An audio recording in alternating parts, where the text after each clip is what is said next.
Selamat datang di sini di rumah saya ini. Ya, selamat datang. Eh, ya, jadi barusan tadi malam saya baca berita plus juga dengerin pidato beliau. Beliau ini siapa nanti akan kita bahas. Eh,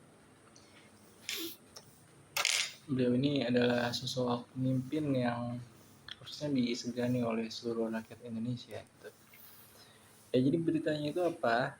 Beritanya itu sebenarnya udah ada dari minggu lalu sih, soal uh, nilai tukar rupiah Indonesia terhadap dolar itu mencapai 17.600. Itu mendekati 18.000.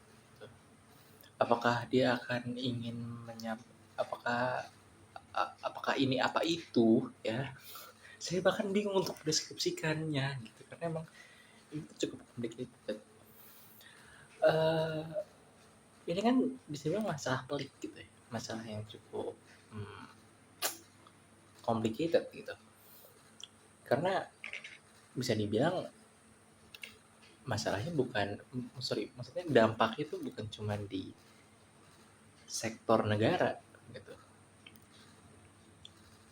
tapi sektor secara struktural, secara vertikal, orang dalam kelas bawah pun juga terkena dampaknya gitu. Soal kutipan-kutipan pidatonya nanti akan kita bahas juga. Nah, sebenarnya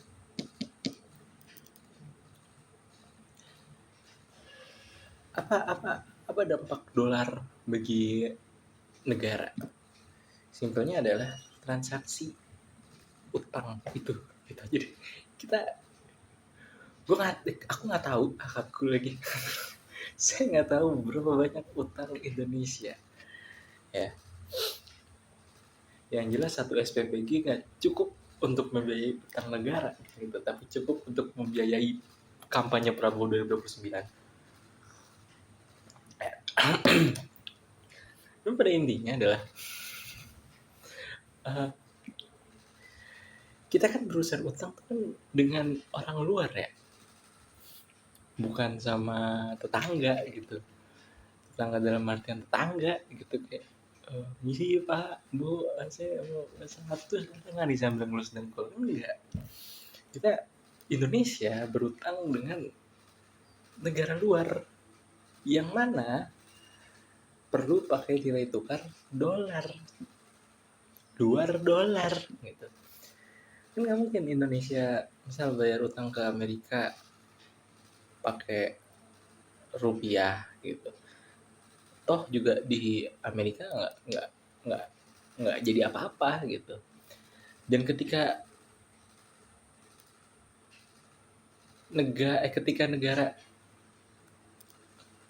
berada di dalam tahap nilai tukar rupiah atau nilai tukar mata uangnya lebih rendah daripada Amerika, dari dolar gitu, tentu itu akan mengalami suatu gejolak yang cukup luar biasa, yaitu kita akan menghadapi yang namanya inflasi. Akan ada kemungkinan yang namanya krisis moneter, akan ada kemungkinan bahan bakar langka, dan akan ada kemungkinan negara bubar. Karena kalau misalnya gini deh, kita hutang tuh menyentuh triliunan ya, terus kita bayar utang let's say ke Amerika,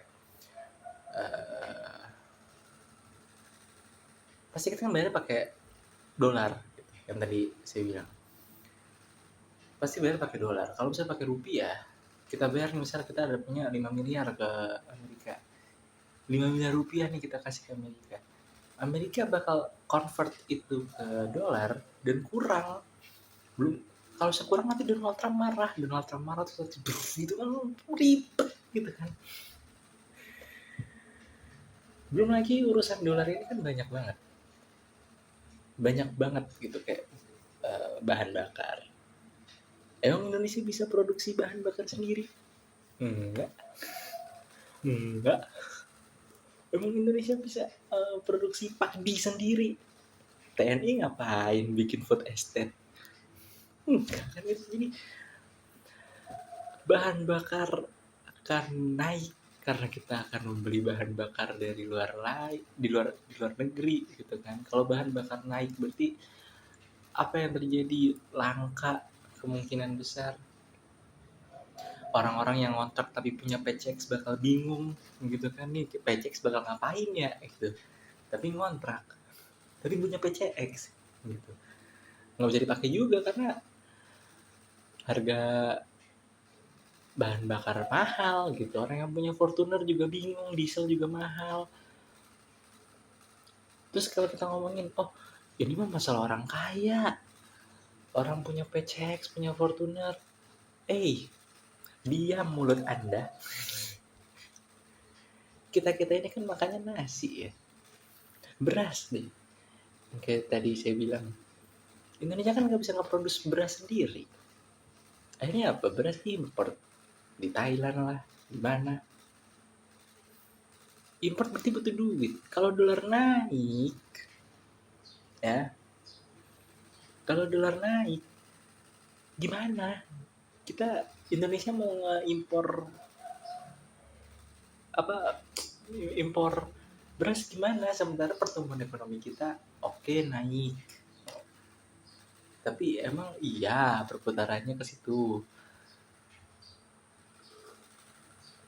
Kan enggak. Emang iya bakal dapat impact secepat itu. Kalau kita bingung buat bayar atau impor beras karena dolar naik, kita makan pakai apa? Makan kentang. Selama ini kentang jadi lauk, perkedel, sambal goreng kentang. Selama ini singkong jadi cemilan sore temennya ngopi. Apa kita gandum? Ada tuh orang kenal gandum. Oat. Ada orang kenal oat. Bubur dari nasi, lontong dari nasi.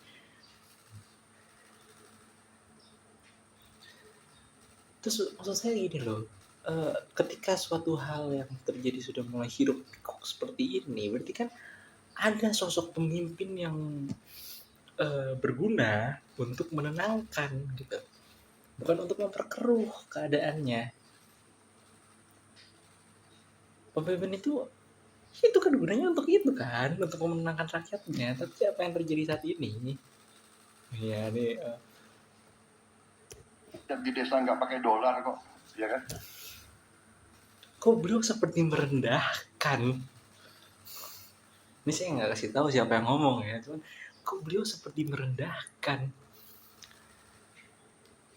Saya udah jelasin berbagai dampak atau impact dari dolar naik terhadap masyarakat maupun negara.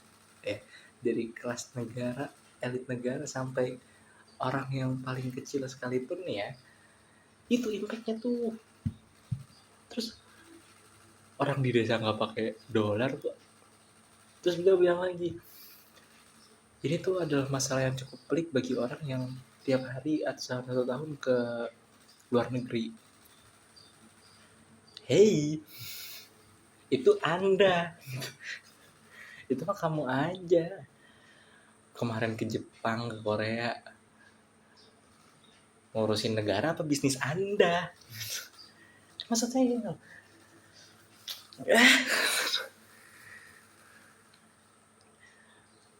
Pidato beliau seolah-olah tuh seolah-olah seperti orang tua yang menenangkan kepada anaknya. Nak, tenang, kamu nggak bisa beli mainan bulan ini, tapi insya Allah bapak punya rezeki. Kayak gitu. Cuman kan kita bukan anak kecil. Atau mungkin